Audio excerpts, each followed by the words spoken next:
प्रभु मैं तेरा तेरा तेरा, तू मेरा मेरा मेरा, मैं तेरा तेरा तेरा, तू मेरा मेरा मेरा। समुद्र का पानी जितना गहरा होता है उतना ही शांत होता है। जहाँ पर अधिक लहरें चंचलता दिखाती हैं नदी में, वहाँ पानी छिछरा होता है, गहरा नहीं होता। ठीक वैसे ही जितना व्यक्ति गहरा होता है उतना ही शांत होता है, और जितना शांत होता है उतना ही ऊंचा उठता है।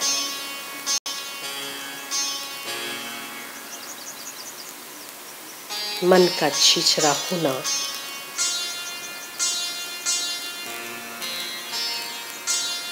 आपके चंचलता की निशानी व्यक्ति को हल्का बनाता है,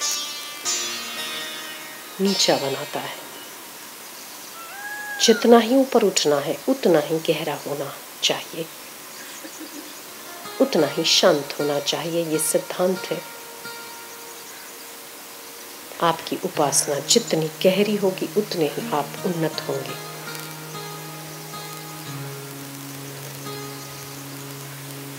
चाहे फिर वो उपासना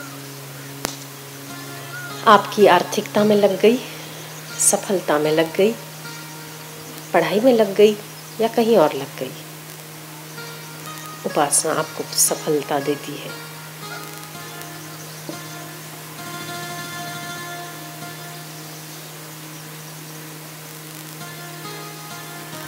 क्यों एक संत महापुरुष अपनी शक्ति के द्वारा, अपनी ऑरा के द्वारा, अपनी ऊर्जा के द्वारा कहीं बैठे होते हैं और कितने हजारों किलोमीटर दूर शिष्यों को प्रसन्नता देते हैं, प्रेरणा देते हैं, बल देते हैं, सामर्थ्य देते हैं। ये उनकी उपासना का फल है, उनकी आंतरिक गहराई का फल है। ठीक वैसे ही शिष्य जितना गहरा होता है, जितना शांत होता है उतना गहरा, जितना गहरा होता है उतना ही ऊंचा होता है। तो आपके सांसारिक जगत की सफलता का राज आपकी उपासना है। आज जितने भी लोग, जो भी व्यक्ति सामाजिक किसी होद्दे पर नजर आते हैं, आपको लगता होगा इसने कुछ नहीं किया, पर उसका पूर्वकृत कर्म आज उसे सामाजिक ऊंचाई देता है, आर्थिक ऊंचाई देता है। या जिसको भी आप लौकिक जगत की सिद्धि कहते हैं, वो सिद्धि उसे तभी प्राप्त होती है जितना व्यक्ति ने उपासना की है। इसीलिए उपासना ही आपकी सफलता का राज है। इसके अलावा और कोई चारा नहीं। आप बाहर कितना भी भाग लो, आप थकोगे और आपको कुछ भी हाथ नहीं लगेगा। इससे बेहतर है कि आप जहां भागना चाह रहे हैं आप भीतर भागिए, उपासना करिए, जप करिए। उतना ही बाहर की स्थिति सामान्य रहती है। आप जितने छिछरे होते हैं उतनी बाहर की स्थितियां भी आपके लिए असामान्य हो जाती हैं, आपको हिलाने वाली, परेशान करने वाली, दुखी करने वाली होती हैं। एक गृहस्थी उपासना रहित, शांत चित्त होने की बजाय बाहर की आपाधापी में भटकता है तो अपने 2 बच्चे और एक पत्नी भी संभालना मुश्किल हो जाता है। पर गुरु के द्वार पर हजारों शिष्य, लाखों लोग बिना किसी शब्द के, बिना किसी संभालने के, क्रिया के संभले रहते हैं। क्यों? उनकी आंतरिक गहराई है। तो समुद्र जहां पर शांत नजर आता है, या नदी जिस जगह पर शांत नजर आती है, उतना ही वो ताकतवर होती है। कितने बड़े बड़े जहाज डूब जाएं तो भी वर्षों तक पता नहीं चलता कि यहाँ पर कोई जहाज डूबा था।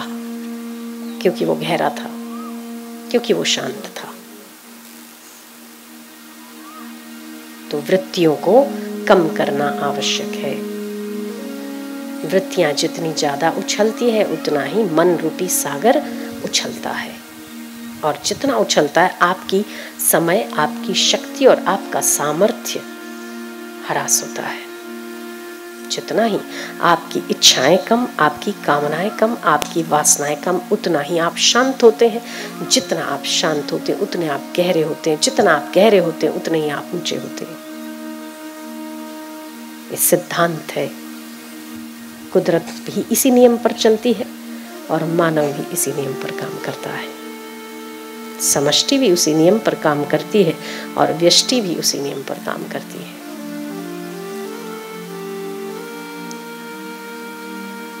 इसलिए एक बार भोजन छोड़ दो तो चलेगा, नींद छोड़ दो तो चलेगा, पर अपना नियम, अपनी उपासना नहीं छोड़नी चाहिए। 2 पैसा कम कमा लोगे तो चलेगा, 2 व्यक्तियों से बात कम कर लोगे तो चलेगा, दुनिया का एक काम कम हो जाएगा तो चलेगा,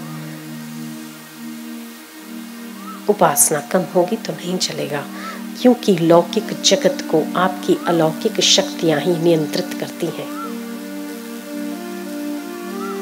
आप में जितनी अलौकिकता है उतने ही आप ऊंचे हैं। पक्की बात, सच्ची बात, सुवर्ण अक्षरों में लिख देने जैसी बात। आप जितना सांसारिक सामर्थ्य, जितना लौकिक जगत की सिद्धि प्राप्त करना चाहते हैं, आपको शर्त है आपको उतना ही अपने भीतर उतरना चाहिए और उतरना ही पड़ेगा। उसके अलावा और कोई चारा नहीं है। चाहे लौकिक चाहिए, चाहे अलौकिक चाहिए।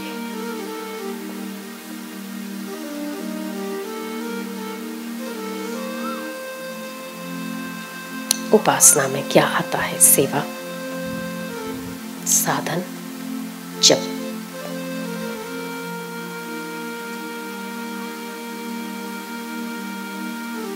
संतों की संगति, कथा का श्रवण, ये सब उपासना के अंग है।